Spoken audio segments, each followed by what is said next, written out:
الشیطان الرجیم بسم اللہ الرحمن الرحیم۔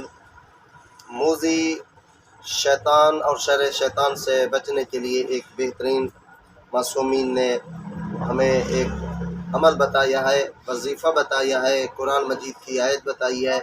کہتے ہیں کہ جو بندہ شیطان کے شر سے بچنا چاہتے یہ آیت لکھ کر اپنے پاس رکھے یا اپنے گھر میں رکھے، جو ہے نا گھر والے بھی محفوظ رہیں گے، وہ بھی محفوظ رہے گا، اور اس آیت کو بار بار اگر پڑھتا رہے تب بھی وہ جو ہے نا شیطان کے اور جنوں کے شر سے کیا ہے محفوظ رہے گا۔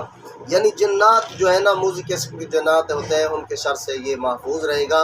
تو یہ چھوٹی سی قرآن مجید کی آیت یہ ہے، آپ نے ضرور اس کو لے کر اپنے پاس بھی رکھنا ہے، گھر میں بھی رکھنا ہے، اور اس کو بار بار پڑھنا ہے اگر جنات کے شر سے محفوظ رہنا چاہتے ہیں۔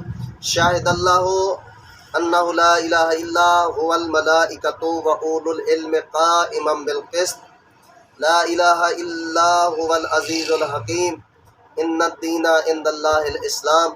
یہ قرآن مجید کی آیت آپ اپنے پاس رکھیں۔ اور ایک اسماء حسنہ بھی ہے جو جنوں کے شر سے محفوظ رکھتا ہے، وہ بھی اگر آپ 70 مرتبہ دن میں پڑھیں، ایک چھوٹا سا اسماء حسنہ وظائف ہے، یہ بھی آپ پڑھ سکتے ہیں۔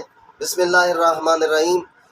یا حافظو یا حفیظو یا رقیبو یا مہیمنو یا ناصرو یا قوی، یہ چھوٹی سی دعا ہے، یہ آپ پڑھیں، انشاءاللہ خالق کائنات آپ کو جنات کے شر سے محفوظ فرمائے گا۔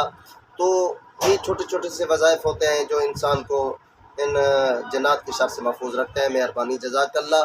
مہربانی کر کے ویڈیو آگے شیئر کر دے، جزاک اللہ۔